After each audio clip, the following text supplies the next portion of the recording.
الحمد لله نحمده ونستعينه ونستغفره ونؤمن به ونتوكل عليه ونعوذ بالله من شرور أنفسنا ومن سيئات أعمالنا من يهده الله فلا مضل له ومن يضلله فلا هادي له وأشهد أن لا إله إلا الله وحده لا شريك له وأشهد أن محمدًا عبده ورسوله أرسله بالهدى ودين الحق ليظهره على الدين كله ولو كره المشركون. اللهم صل على محمد وعلى آل محمد كما صليت على إبراهيم وعلى آل إبراهيم وبارك على محمد وعلى آل محمد كما باركت على إبراهيم وعلى آل إبراهيم في العالمين إنك حميد مجيد. أما بعد فإن خير الحديث كلام الله وخير الهدي هدي محمد صلى الله عليه وسلم وشر الأمور محدثاتها وكل محدثة بدعة وكل بدعة ضلالة. أيها الإخوان والأخوات، أوصيكم وإياي أولا بتقوى الله. إن أريد إلا الإصلاح ما استطعت وما توفيقي إلا بالله عليه توكلت وإليه أنيب. قال الله تعالى في القرآن المجيد: أعوذ بالله من الشيطان الرجيم بسم الله الرحمن الرحيم لقد خلقنا الإنسان في أحسن تقويم. സ്നേഹമുള്ള സഹോദരന്മാരെ, സഹോദരിമാരെ, സകല പ്രപഞ്ചങ്ങളും സൃഷ്ടിച്ച് സംരക്ഷിച്ച് പരിപാലിച്ചു കൊണ്ടിരിക്കുന്ന ഏകനായ അള്ളാഹുവിൻ്റെ വിധി വിലക്കുകൾക്ക് വിധേയമായി ജീവിതത്തിലെ വ്യക്തിപരവും കുടുംബപരവും സാമൂഹികവുമായ എല്ലാ മേഖലകളിലും യഥാവിധി തഖ്വ പാലിക്കുവാൻ, യഥാർത്ഥ മുത്തഖികളായി ജീവിതം നയിക്കുവാൻ എന്നെയും നിങ്ങൾ ഓരോരുത്തരെയും ആദ്യമായി വസിയ്യത്ത് ചെയ്യുകയാണ്, ഉപദേശിക്കുകയാണ്. നമ്മുടെ ഇഹപര ജീവിത വിജയം തഖ്വാബോധവുമായി ബന്ധപ്പെട്ട് നിൽക്കുന്നു. പടച്ച തമ്പുരാൻ അവൻ്റെ മുത്തഖികളായ ഇഷ്ടദാസന്മാരിൽ ഉൾപ്പെടുത്തി നമ്മെ അനുഗ്രഹിക്കുമാറാവട്ടെ. ഇന്നത്തെ ജുമുഅയിൽ ഖത്തീബ് മിമ്പറിൽ ഒന്നും മിണ്ടാതെ മൗനം പാലിച്ച് നിന്നാൽ പോലും അതൊരു ഖുത്ബയാകും, അതൊരു ഉദ്ബോധനമാകും. നാം അറിയാതെ മൗനത്തിലേക്ക് വഴുതി വീഴുമ്പോൾ ഈ കടന്നു പോകുന്ന നാളുകളിൽ നമ്മുടെ മനസ്സിലേക്ക് ഒരുപാട് ചിന്തകൾ ഇരച്ചെത്തുന്നുണ്ട്. നമ്മുടെ മൗനവും ചിന്തകളും വയനാടൻ ചുരം കയറിയിറങ്ങിക്കൊണ്ടേയിരിക്കുകയാണ് നിരന്തരം. നമ്മൾ ഒന്നിച്ചിരിക്കുകയാണെങ്കിൽ നമ്മുടെ വാക്കുകളായും സാന്ത്വനങ്ങളായും സഹായഹസ്തങ്ങളായും പിന്നെയും നമ്മൾ ചുരം കയറിക്കൊണ്ടേയിരിക്കും. മുമ്പ് നമ്മൾ ചുരം കയറിയത് ഈ ഒരു മനസ്സോടെ ആയിരുന്നില്ല. എന്നാൽ ഇപ്പോൾ മനസ്സുകൊണ്ട് ചുരം കയറും തോറും നെഞ്ചിടിപ്പ് വല്ലാതെ വർദ്ധിച്ചുകൊണ്ടേയിരിക്കുകയാണ്. മൗനവും ഒരു ഹിക്മത്താണ് എന്ന് റസൂൽ സല്ലല്ലാഹു അലൈഹി വസല്ലം അവനവനിലേക്ക് ഉൾവലിഞ്ഞ് ഒരുപാട് ആലോചിച്ച് കഴിയേണ്ട സന്ദർഭം തന്നെയാണ് ഇത് എന്ന് പറയാം. വയനാട് ശരിക്കും ഒരുപാട് ചിന്തകൾ, ഒരുപാട് പാഠങ്ങൾ നമ്മുടെ മനസ്സിൽ ബാക്കി വെക്കുന്നുണ്ട്.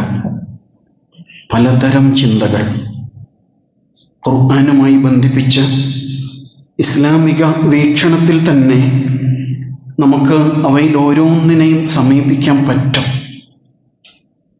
കുറേ സഹജീവികൾ, രാത്രിയിൽ സ്വസ്ഥമായി നമ്മെപ്പോലെ ഉറങ്ങാൻ കിടന്ന കുറേ മനുഷ്യർ, കുറേ ജീവജാലങ്ങൾ പെട്ടെന്നൊരു രാത്രിയിൽ ഇല്ലാതെയായി പോയിരിക്കുന്നു. അവർ മനുഷ്യരാണ്. വേറെ മേൽവിലാസങ്ങളൊന്നും അവർക്കില്ല. മറ്റു ജീവജാലങ്ങളെ പോലെ തന്നെ മനുഷ്യരായിരുന്നു അവരൊക്കെയും. മലയാളത്തിൻ്റെ നെരൂദ എന്നറിയപ്പെടുന്ന നമ്മുടെ പ്രിയങ്കരനായ കവി വീരാൻകുട്ടിയുടെ ഒരു കുഞ്ഞു കവിതയുണ്ട്. ഇലകൾ തമ്മിൽ പരസ്പരം തൊടുമെന്ന് പേടിച്ച് നാം അകറ്റി നട്ട മരങ്ങൾ, ഇലകൾ തമ്മിൽ പരസ്പരം തൊടുമെന്ന് പേടിച്ച് നാം അകറ്റി നട്ട മരങ്ങൾ വേരുകളിൽ കെട്ടിപ്പിടിക്കുന്നു, വേരുകളിൽ കെട്ടിപ്പിടിക്കുന്നു. എന്തൊക്കെ അകലങ്ങളാണല്ലേ! മതത്തിൻ്റെ, ജാതിയുടെ, വർണ്ണവർഗങ്ങളുടെ പലതരം മതിൽക്കെട്ടുകൾ തീർത്ത് നമ്മൾ പരസ്പരം നമ്മെ തന്നെ അകറ്റി നട്ടതാണ്.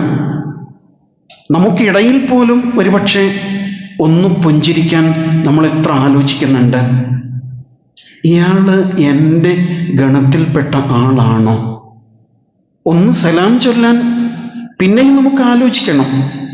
മനുഷ്യരായിട്ടും അതിനപ്പുറം ഒരേ ആദർശം നെഞ്ചേറ്റിയവരായിട്ടും നമ്മൾ പിന്നെയും ആലോചിക്കുകയാണ്, ഇയാളോട് എനിക്ക് സലാം ചൊല്ലാൻ പറ്റോ? അയാൾ ഇങ്ങോട്ട് ചൊല്ലിയാൽ എനിക്ക് അങ്ങോട്ട് മടക്കാൻ പറ്റോ? അല്ലേ? അങ്ങനെ നമ്മൾ ഇലകൾ തമ്മിൽ തൊടാതിരിക്കാൻ പരസ്പരം അകറ്റി നട്ട മരങ്ങളായിപ്പോയി. പക്ഷെ കണ്ടോ, പടച്ചോൻ പറയാണ്, വേരുകളിൽ കെട്ടിപ്പിടിക്കൂ. വയനാട്ടില് മനുഷ്യർ വേരുകളിൽ കെട്ടിപ്പിടിക്കുകയാണ് എന്ന് മനസ്സിലാവുന്നു. ഇന്നാ ഖലഖ്നാകും മിൻ ദക്കരിൻ വ ഉൻസ, നിശ്ചയം ഒരാണിൽ നിന്നും പെണ്ണിൽ നിന്നും അത്രേ നിങ്ങളെ നാം പടച്ചത് എന്ന് പടച്ചവൻ പറഞ്ഞത് എത്ര യാഥാർത്ഥ്യമാണല്ലേ! മനുഷ്യനാണ്.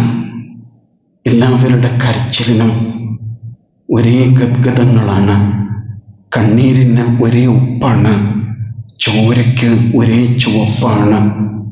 എന്നിട്ടും എന്തായിരിക്കും നമ്മളിങ്ങനെ വല്ലാതെ അങ്ങ് അകന്നു പോകുന്നതല്ലേ? ഒന്ന് ചേർത്ത് പിടിക്കാൻ നമുക്കൊരു ഉരുൾപൊട്ടൽ തന്നെ വേണ്ടി വരുമോ?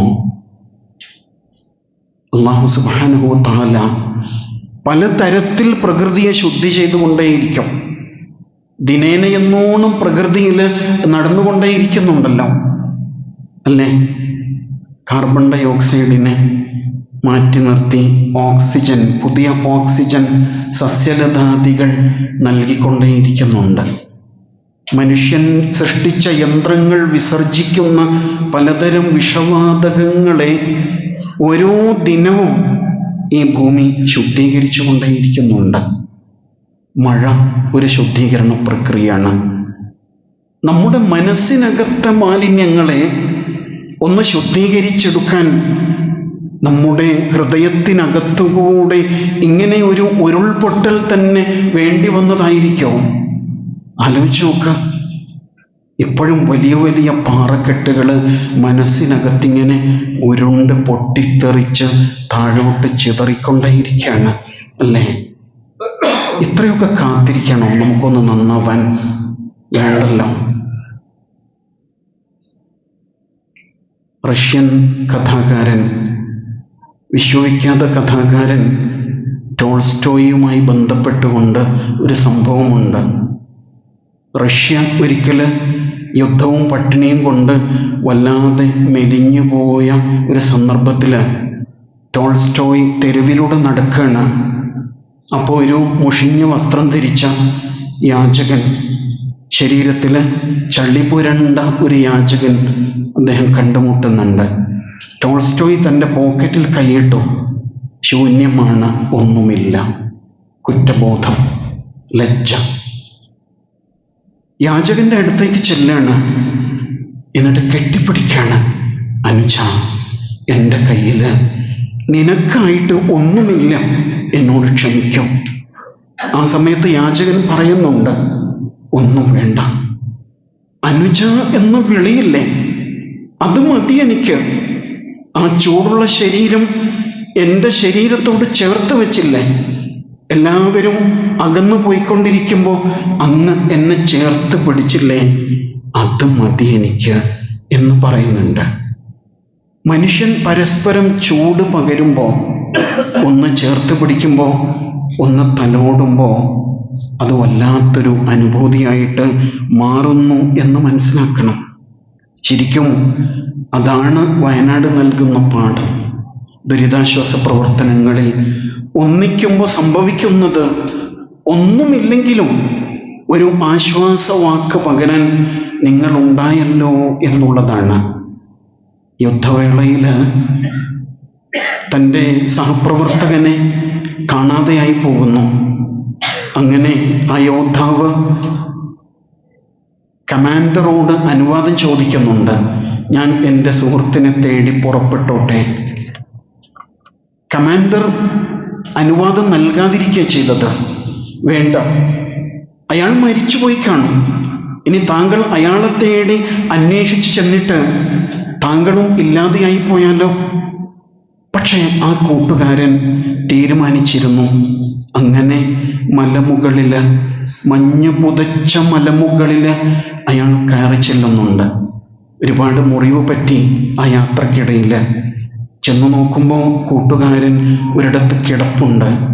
മുഖത്തെ മഞ്ഞ് പാളികൾ മാറ്റിയിട്ട് നോക്കുമ്പോൾ അയാൾ കണ്ണ് തുറന്നു. ഒടുവിലത്തൊരു വാക്ക് പറയുന്നുണ്ട്, ഞാൻ കരുതിയിരുന്നു നീ വരുമെന്ന്. തീർച്ചയായും ഞാൻ പ്രതീക്ഷിച്ചിരുന്നു നീ വരുമെന്ന്. എന്നിട്ട് അയാൾ കണ്ണടച്ചുപോയി. ആ ശരീരവും തോളത്തിട്ടുകൊണ്ട് സൈനികൻ ക്യാമ്പിലേക്ക് വരികയാണ്. ആ സമയത്ത് കമാൻഡർ ചോദിക്കുന്നുണ്ട്, ഇപ്പോഴെന്തായി, വെറുതെ ആയില്ലേ നിന്റെ യാത്ര? ഇല്ല, ഞാൻ ചെല്ലുമ്പോൾ ജീവനുണ്ടായിരുന്നു. ആ കൂട്ടുകാരൻ എന്നെ പ്രതീക്ഷിച്ചിരിക്കുകയായിരുന്നു. അവസാനത്തെ വാക്ക് ഇതായിരുന്നു, ഞാൻ പ്രതീക്ഷിച്ചിരുന്നു നീ എന്നെ തേടി വരുമെന്ന്. അങ്ങനെ നമ്മെ തേടി വരാൻ ആലോചിച്ച് നോക്കൂ. അവസാന ശ്വാസത്തിൻ്റെ ഒടുവിലത്തെ ആ ഘട്ടത്തിൽ നമ്മെ ഓർക്കുന്ന മുഖങ്ങൾ ഈ ഭൂമിയിൽ ഉണ്ടാകുമോ? ഉണ്ടെങ്കിൽ നമ്മൾ സൗഭാഗ്യം ചെയ്തവരാണ് എന്ന് നമുക്ക് നമ്മെക്കുറിച്ച് തീർച്ചയായിട്ടും പറയാൻ സാധിക്കും. അങ്ങനെ ഉണ്ടെങ്കിൽ യഥാർത്ഥത്തിൽ വയനാട്ടിൽ വീടുകൾ നഷ്ടപ്പെട്ടു പോയ കണക്കുകളാണ് പലരും പറയുന്നത്. ശരിയാണ്, കല്ലും മണ്ണും കോൺക്രീറ്റും ഒരുപാട് ഒഴുകിപ്പോയിരിക്കുന്നു.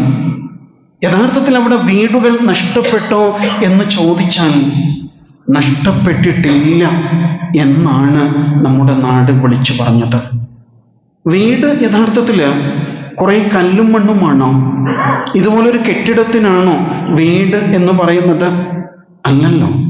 അഭയവും ആശ്വാസവും സാന്ത്വനവും പകരുന്ന മനുഷ്യനാണ് യഥാർത്ഥ വീട്, അല്ലേ?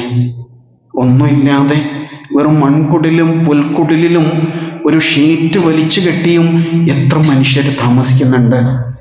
ഒരുപക്ഷെ കൊട്ടാര സമാനമായ വീടുകളെക്കാൾ സന്തോഷവും സൗഭാഗ്യവും അനുഭവിക്കുന്നവരായിരിക്കും അവര്. അതാണ് യഥാർത്ഥ വീട്. അതുകൊണ്ട് തന്നെ അവിടെ കെട്ടിടങ്ങൾ ഒരുപക്ഷെ നഷ്ടപ്പെട്ടിരിക്കാം.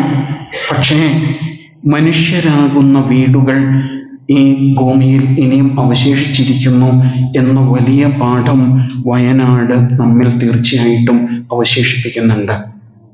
ഇങ്ങനെ തനിച്ചിരിക്കുമ്പോൾ മൗനമായിട്ട് മനസ്സിലേക്ക് എന്തൊക്കെ ചിന്തകളാണല്ലേ കയറി വരുന്നത്. നിങ്ങൾ മറ്റൊരു കാര്യം ശ്രദ്ധിച്ചോ?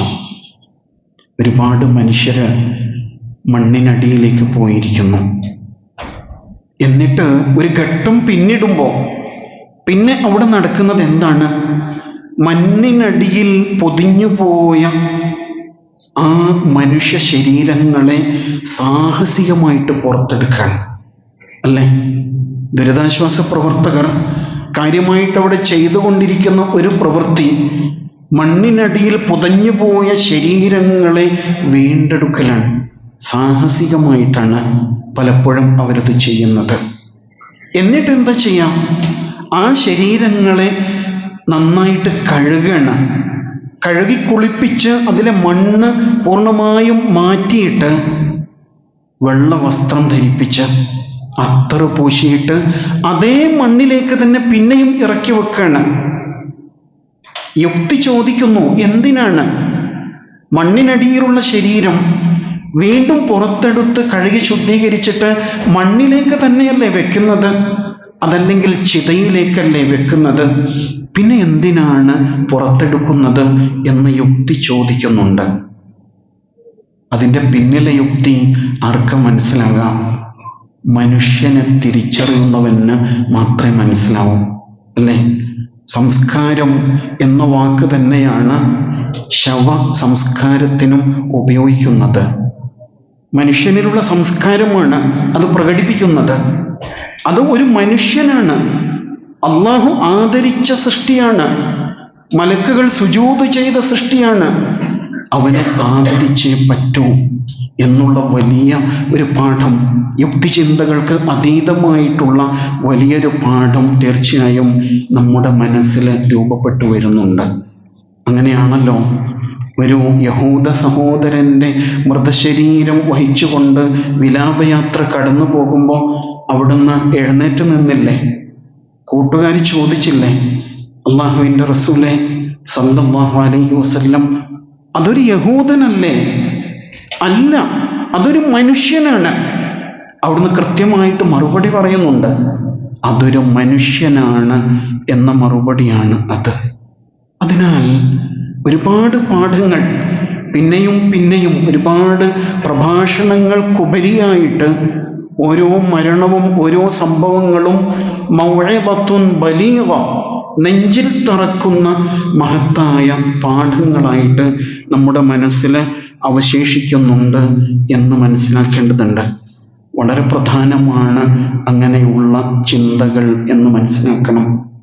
വീണ്ടും ഒരു ഉരുൾപൊട്ടലിൻ്റെ ഭീഷണി ഉള്ളപ്പോഴും അതേ മനുഷ്യര് അവരെ കാത്തു നിൽക്കണം.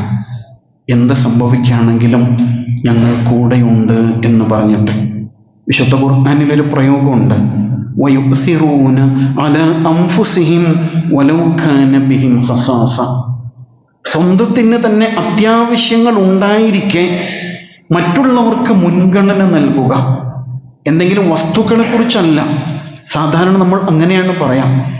എൻ്റെ ജീവൻ സംരക്ഷിക്കുക എന്നത് എനിക്ക് ഏറ്റവും അത്യാവശ്യമുള്ള ഒരു ഘട്ടത്തിൽ ഞാൻ എന്നെ അവഗണിച്ച് മറ്റൊരു ജീവന് വേണ്ടിയിട്ട് പരിശ്രമിക്കുക എന്നതാണ്. ആദ്യമായിട്ട് ഉരുൾപൊട്ടലിൻ്റെ വിവരം നൽകിയ ഒരു വോയിസ് ക്ലിപ്പ് നിങ്ങളുടെ ഓർമ്മയിലുണ്ടാവും. ഒരു സഹോദരി, ഞങ്ങളിതാ വെള്ളത്തിലേക്ക് ഇല്ലാതെയാവുകയാണ്, രക്ഷിക്കണേ എന്ന് വിളിച്ചു പറയുന്ന ഒരു സഹോദരിയുണ്ട്. പക്ഷേ ആ സഹോദരിയെ പിന്നെ കണ്ടവരാരുമില്ലത്രേ. ഇങ്ങനെ സ്വയം ഇല്ലാതെയായിട്ടും മറ്റുള്ളവരെ സംരക്ഷിക്കാൻ വേണ്ടിയിട്ട് പെടാപ്പാടുപെട്ട ഒരുപാട് ജീവിതങ്ങളെ നമ്മളവിടെ കാണുന്നുണ്ട്. ലവ് സ്റ്റോറി എന്നൊരു കഥയുണ്ട്. ഒരു ദുരന്ത ഭൂമിയിലെ കഥയാണ്. ഇതുപോലൊരു ദുരന്തം, അവിടെ ഒരാൾക്ക് ജീവൻ രക്ഷപ്പെടുത്താൻ രക്തം ആവശ്യം വന്നു. പക്ഷെ രക്തം നൽകാൻ ആരുമില്ലായിരുന്നു. ഒടുവിലൊരു കുട്ടി രംഗത്ത് വരുന്നുണ്ട്. എൻ്റെ രക്തം ഞാൻ നൽകാം, പക്ഷെ ഒരു കണ്ടീഷനുണ്ട്. അതിനു മുമ്പായിട്ട് എനിക്കെൻ്റെ അമ്മയെ ഒന്ന് കാണണം. ചോദിച്ചപ്പോൾ കുട്ടി പറയാണ്, എന്തിനാ അമ്മയെ കാണുന്നത്? മറ്റൊന്നിനുമല്ല, രക്തം നൽകിയാൽ ഞാൻ മരിച്ചു പോവില്ലേ, അതിനാൽ ഒടുവിലായിട്ട് എൻ്റെ അമ്മയെ എനിക്ക് കാണണം. കുട്ടി അങ്ങനെ വിശ്വസിച്ചിരുന്നത്, രക്തം നൽകിയാൽ മരിച്ചു പോകും. പക്ഷെ നിങ്ങൾ ആലോചിച്ച് നോക്കൂ, ആ കുഞ്ഞ് മരിക്കാൻ സന്നദ്ധനായിരിക്കുകയാണ്. ഒടുവിൽ അമ്മയെ കൂടി ഒന്ന് കണ്ടാൽ മതിയായിരുന്നു. അങ്ങനെ സ്വയം ഇല്ലാതെയായിട്ട് മറ്റൊരാൾക്ക് ജീവൻ പകരാനുള്ള സന്നദ്ധതയാണ് അവിടെ ഉണ്ടാകുന്നത് എന്ന് മനസ്സിലാക്കാൻ പറ്റുന്നു. വലിയൊരു പാഠമാണത്. നിങ്ങൾ ശ്രദ്ധിച്ചോ? അവിടെ ചില അടയാളങ്ങൾ ബാക്കിയുണ്ട്. എന്നാൽ പല അടയാളങ്ങളും ഉരുൾപൊട്ടൽ എടുത്തോണ്ട് പോയിരിക്കുന്നു. വീടുകളില്ല, കൃഷിയില്ല, അവരുടെ കളിമുറ്റങ്ങളില്ല, സ്കൂളില്ല, പള്ളികളില്ല, കടകളില്ല, പലതും അവിടെ ഇല്ലാതെയായി പോയിട്ടുണ്ട്. പെട്ടെന്ന് ഒരച്ഛൻ മോർച്ചറിയിലേക്ക് ഓടിക്കതച്ചു വരുന്നുണ്ട്. എൻ്റെ മകൾ കൈവിരലിൽ എപ്പോഴും കറുത്ത ക്യൂടെക്സ് ആണ് അണിയാറുള്ളത്. അതാണ് ഒരു അടയാളം. അവളുടെ കാലിൽ ഒരു മറുകുണ്ട്, ഒന്ന് കണ്ടുപിടിച്ചു തരാമോ? വിറക്കാണ്, ജീവനോടെ കിട്ടാനുള്ള കൊതിയാണ്. ആലോചിച്ച് നോക്കൂ. ഇങ്ങനെ ചില അടയാളങ്ങൾ മാത്രമാണ് പരസ്പരം പറയാൻ അവർക്ക് ബാക്കിയായിട്ടുണ്ടായിരുന്നത്. കല്യാണ മോതിരത്തിൽ കൊത്തിവെച്ച തൻ്റെ പ്രിയതമയുടെ പേര് ഒരടയാളമായിരുന്നു. അല്ലെങ്കിൽ പല്ലിൻ്റെ ദന്തനിരകളുടെ ഘടനയുണ്ടല്ലോ, അത് ഒരടയാളമാണ്. അല്ലെങ്കിൽ അവളുടെ പാദസരം. ഇങ്ങനെ ചില അടയാളങ്ങളെല്ലാം മാഞ്ഞുപോയി. അവശേഷിച്ച അടയാളം എന്ത് ചെയ്തു എന്നത് മാത്രം അല്ലേ? നിന്റെ ഈ കാൽപ്പാടുകൾ ഭൂമിയിലൂടെ കടന്നുപോയപ്പോൾ എന്താണ് ഈ ഭൂമിയിൽ നീ നന്മയായിട്ട് അവശേഷിപ്പിച്ചത് എന്ന ചോദ്യം മാത്രമാണ് യഥാർത്ഥത്തിൽ അവശേഷിക്കുന്ന അടയാളം. മാ ഖദ്ദമു വ ആസാറഹും എന്ന് ഖുർആൻ പറയുന്നില്ലേ? മുൻകൂട്ടി നടന്നുപോയ കാലുകളും ആ കാലിൻ്റെ കാൽപ്പാടുകളും മാത്രമാണ് അവശേഷിക്കുക. ഒടുവിലൊന്ന് ഒരു അന്ത്യചുംബനം നൽകാൻ മുഖങ്ങളില്ലാതെ പോയ മനുഷ്യർ. ആലോചിച്ച് നോക്കൂ. ഒടുവിൽ ഒന്ന് ചേർത്ത് വെക്കാൻ ഒരു മുഖം പോലും ഇല്ലാതെയായി പോയ മനുഷ്യരെയാണ് നമ്മൾ അവിടെ ഒരുപാട് കണ്ടിട്ടുള്ളത്. ഒടുവിൽ അവർക്ക് മേൽവിലാസങ്ങൾ പോലും ഇല്ല. കുറെ നമ്പറുകൾ ആ ശരീരങ്ങൾക്ക് മുകളിൽ വെള്ള പുതച്ച് മുകളിൽ ചില നമ്പറുകൾ, അക്കങ്ങൾ മാത്രമാണ് രേഖപ്പെടുത്തി വച്ചിരിക്കുന്നത് എന്നതാണ്. പാഠങ്ങളല്ലേ? തീർച്ചയായും പാഠങ്ങളാണ്. എല്ലാം കെട്ടിപ്പിടിച്ചിരിക്കുമ്പോഴും നമ്മൾ ഒന്നുമല്ല എന്ന വലിയ പാഠമാണത്. വേറിട്ട ചില ദൃശ്യങ്ങൾ നിങ്ങളവിടെ കണ്ടിരിക്കും. ഷാനിബ എന്നൊരു സഹോദരി, ഇവിടെ അടുത്ത് വെള്ളമുണ്ടയിലെ അബ്ദുൽ അസീസിൻ്റെ പ്രിയതമയാണ്. എന്ത് ചെയ്യണം, എങ്ങനെയാണ് നമുക്ക് ഈ സഹോദരങ്ങളെ ചേർത്ത് പിടിക്കാൻ കഴിയാം എന്ന് ആലോചിച്ചപ്പോൾ 8 മാസം പ്രായമുള്ള കുഞ്ഞിൻ്റെ ഉമ്മയായ ഷാനിബ എന്ന സഹോദരി കണ്ടെത്തിയ മാർഗം എന്താണെന്നറിയോ? കുഞ്ഞുങ്ങൾക്ക് മുലപ്പാൽ ആവശ്യമുണ്ടെങ്കിൽ അറിയിക്കണം എന്നുള്ള ഒരു സന്ദേശമാണ്. ആ ഭർത്താവ് അങ്ങനെ ഒരു സന്ദേശം വാട്സാപ്പിലേക്ക് കൈമാറുന്നു. പിന്നെ അത് വൈറലായി മാറുന്നു അല്ലേ? ആലോചിച്ച് നോക്കൂ. വല്ലാത്തൊരു മനസ്സാണല്ലോ അത്. അമ്മമാർ നഷ്ടപ്പെട്ടു പോയ കുഞ്ഞുങ്ങൾ ഇവിടെ അവശേഷിച്ചിരിക്കുന്നുണ്ടെങ്കിൽ ആ കുഞ്ഞുങ്ങളെ പാലൂട്ടുവാൻ ഞാൻ സന്നദ്ധയാണ് എന്ന് വിളിച്ചു പറയാണ് ആ സ്നേഹത്തിൻ്റെ നിറകുടമായ ഉമ്മ. ഉണ്ണിക്ക് പൈമ്പാലു നൽകാൻ അമ്മ നെഞ്ചിൽ പാലാഴിയേന്തി എന്നൊരു കവിതയുണ്ട്. അമ്മ നെഞ്ചിൽ പാലാഴിയേന്തി, സ്നേഹത്തിൻ്റെ പാലാഴി അല്ലേ? ഈ ഒരു മെസ്സേജ് പിന്നീട് ജർമ്മനിയിലുള്ള നമ്മുടെ ഡോക്ടർ മുഹമ്മദ് അഷ്റഫ് അവിടെ ഷെയർ ചെയ്തപ്പോൾ അദ്ദേഹത്തിൻ്റെ സുഹൃത്ത് ചോദിച്ചത്രേ, ഇങ്ങനെയും മനുഷ്യരുണ്ടോ? ഇങ്ങനെയും മനുഷ്യരുണ്ടോ? അതെ, ഉണ്ട്. അയാളുടെ പേരാണ് മലയാളി എന്ന ഡോക്ടർ മുഹമ്മദ് അഷ്റഫ് തൻ്റെ കൂട്ടുകാരന് മറുപടി നൽകുന്നതായിട്ട് പറയുന്നുണ്ട്. എല്ലാം ഉരുളെടുത്ത് പോയിട്ടില്ല, ചില നന്മകൾ ഇനിയും നമ്മുടെ നാട്ടിൽ ബാക്കിയായിട്ടുണ്ട് എന്ന് തന്നെയാണ് മനസ്സിലാക്കേണ്ടത്. വയനാട് പിന്നെയും മെല്ലെ മെല്ലെ ചിരിച്ചു തുടങ്ങും. എൻ്റെ ബെഡ്റൂം ഇവിടെയായിരുന്നു, എൻ്റെ വീട് ഇവിടെയായിരുന്നു എന്ന് വിളിച്ചു പറയുന്നതിനിടയിൽ ഒരാൾക്ക് ഒരു ഫോട്ടോ കിട്ടുന്നുണ്ട്. അയാളുടെ കൂട്ടുകാരൻ സമ്മാനമായിട്ട് വിശേഷവേളയിൽ നൽകിയ ഒരു ഫ്രെയിം ചെയ്ത ഫോട്ടോയാണ്. അത് കയ്യിലെടുത്തിട്ട് ചിരിക്കുകയാണ് അദ്ദേഹം. ഓ, ഇതെങ്കിലും ബാക്കിയായല്ലോ.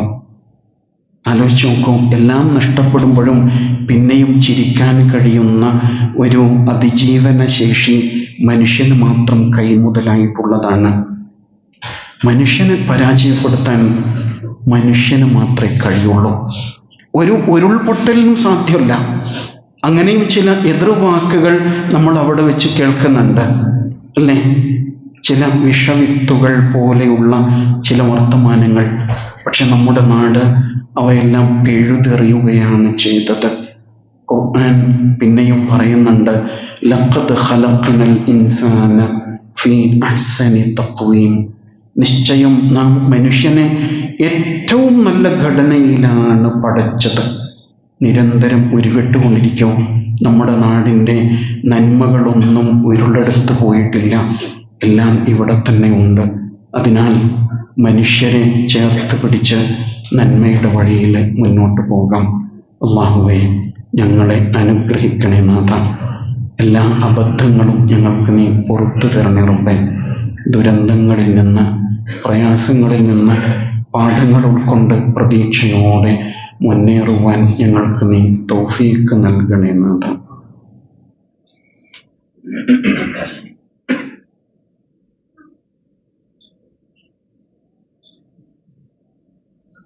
അൽഹംദുലില്ലാഹ് الذي هدانا لهذا وما كنا لنهتدي لولا أن هدانا الله. اللهم صل على محمد وعلى آله وصحبه أجمعين. يا أيها الذين آمنوا اتقوا الله حق تقاته ولا تموتن إلا وأنتم مسلمون. യഥാർത്ഥ മുത്തഖികളായി ജീവിതം നയിക്കുവാൻ ഒരിക്കൽ കൂടി നാം ഓരോരുത്തരെയും വസിയത്ത് ചെയ്യുകയാണ്, ഓർമ്മപ്പെടുത്തുകയാണ്. വിശുദ്ധ ഖുർആൻ ഈ ദുനിയാവിനെ കുറിച്ച് പറയുന്ന സവിശേഷമായ ഒരു ഉപമയുണ്ട്. അത് ഇന്നലെ പെയ്ത മഴയ്ക്ക് ഇന്ന് മുളച്ച അവര പോലെയാണ് എന്നതാണത്. പെട്ടെന്നുണ്ടാകുന്ന മഴയിൽ ഒരുപാട് സസ്യലതാദികൾ മുളച്ചു പൊങ്ങും. അവയിൽ ചിലത് പാഴ്ചെടികളായിരിക്കും. അങ്ങനെ മുളച്ചു പൊങ്ങിയിട്ട് തഴച്ചു വളർന്ന ഒരുപക്ഷെ കർഷകനെ പോലും അത്ഭുതപ്പെടുത്തും വിധത്തിലുള്ള വിളയുണ്ടാകും. എന്നാൽ പിന്നീട് ഒരു ഘട്ടത്തിലോ മെല്ലെ വാടി മഞ്ഞച്ച് അത് വൈക്കോൽ തുരുമ്പ് പോലെ ഇല്ലാതെയായി പോകുന്നതും കാണാം. ഇത്രയേ ഉള്ളൂ ദുനിയാവ്. അത് കളിയാണ്, തമാശയാണ്, പൊങ്ങച്ച പ്രകടനങ്ങളാണ്, അഹങ്കാരങ്ങളാണ് എന്ന് പറഞ്ഞു തരുന്നത് നമ്മയും ഈ ദുനിയാവിനെയും പടച്ച തമ്പുരാൻ തന്നെയാണ്. ആ തിരിച്ചറിവാണ് ഉണ്ടാകേണ്ടത്. കുട്ടിക്കാലത്ത്, കൗമാരഘട്ടത്തിൽ, യുവത്വത്തിൽ എല്ലാത്തിനും താൻ തന്നെ മതി എന്നുള്ള വല്ലാത്തൊരു ആത്മവിശ്വാസം അകത്തുണ്ടാവും. പക്ഷേ എല്ലാം നൈമിഷികമാണ് എന്ന തിരിച്ചറിവുണ്ടായേ പറ്റും. ആ ഒരു കാഴ്ചപ്പാട് അന്തിമമായി നമ്മുടെ മനസ്സിൽ വിട്ടേച്ചുകൊണ്ട് തന്നെയാണ് പ്രകൃതി ദുരന്തങ്ങൾ ഓരോന്നും കടന്നു പോകുന്നത്. പടച്ചവനെ, പാഠങ്ങൾ ഉൾക്കൊള്ളുവാൻ ഞങ്ങൾക്ക് നീ തൗഫീഖ് നൽകണേ നാഥ. നമ്മുടെ വൈദ്രകണ്ടി കുഞ്ഞമ്മദ് സാഹിബിൻ്റെ പ്രിയ മാതാവ് ആയിഷ ഹജ്ജുമ്മ അള്ളാഹുവിലേക്ക് യാത്രയായിരിക്കുന്നു. അള്ളാഹുവെ, ആ ഉമ്മയ്ക്ക് മഗ്ഫിറത്തും മർഹമത്തും നൽകി അനുഗ്രഹിക്കണേ റബ്ബേ. ഞങ്ങളിൽ നിന്ന് നിന്റെ വിളിക്കുത്തരം നൽകിയ മാതാപിതാക്കൾ, ബന്ധുമിത്രാദികൾ, സഹോദരി സഹോദരങ്ങൾ എല്ലാവരെയും നിന്റെ ജന്നാത്തുൽ ഫിർദൗസിൽ ഒരുമിച്ച് ചേർക്കണേ നാഥ. മയ്യത്ത് നമസ്കാരം ഇൻഷാ അല്ലാഹ് മഹല്ല പള്ളിയിൽ 2 മണിക്ക് നടക്കുന്നുണ്ട്. അതിൽ പങ്കെടുക്കാവുന്നതാണ്. പടച്ചവനെ, ഞങ്ങളുടെ എല്ലാ സതുദ്ദേശങ്ങളും സഫലീകരിച്ച് തരണേ നാഥ. എല്ലാ പ്രയാസങ്ങളും ഞങ്ങൾക്ക് നീ എളുപ്പമാക്കി തരണേ റബ്ബേ. രോഗങ്ങൾ കൊണ്ട് പ്രയാസപ്പെടുന്നവർക്ക് ശിഫ നൽകണേ റബ്ബേ. സാമ്പത്തിക ഞെരുക്കങ്ങളും മാനസിക പ്രയാസങ്ങളും കൊണ്ട് ബുദ്ധിമുട്ടുന്ന എല്ലാവർക്കും ആശ്വാസം നൽകി അനുഗ്രഹിക്കണേ റബ്ബേ. പടച്ചവനെ, എല്ലാ പ്രയാസങ്ങളെയും ഈമാൻ കൊണ്ട് തവക്കുൽ കൊണ്ട് അതിജീവിക്കാനുള്ള കരുത്ത് നൽകി അനുഗ്രഹിക്കണേ റബ്ബേ. ഫലസ്തീനിലെ സഹോദരങ്ങളോട് കരുണ കാട്ടണേ റബ്ബേ. അവരുടെ മഹത്തായ ദൗത്യങ്ങളെ വിജയിപ്പിക്കണേ റബ്ബേ. അവർക്കെതിരിൽ കുതന്ത്രങ്ങൾ മെനഞ്ഞുകൊണ്ടിരിക്കുന്ന സംഘങ്ങളെ, ഭരണകൂടങ്ങളെ പരാജയപ്പെടുത്തണേ നാഥ. اللهم اغفر للمؤمنين والمؤمنات والمسلمين والمسلمات الأحياء منهم والأموات إنك مجيب الدعوات يا قاضي الحاجات. ربنا آتنا في الدنيا حسنة وفي الآخرة حسنة وقنا عذاب النار. اللهم أجرنا من النار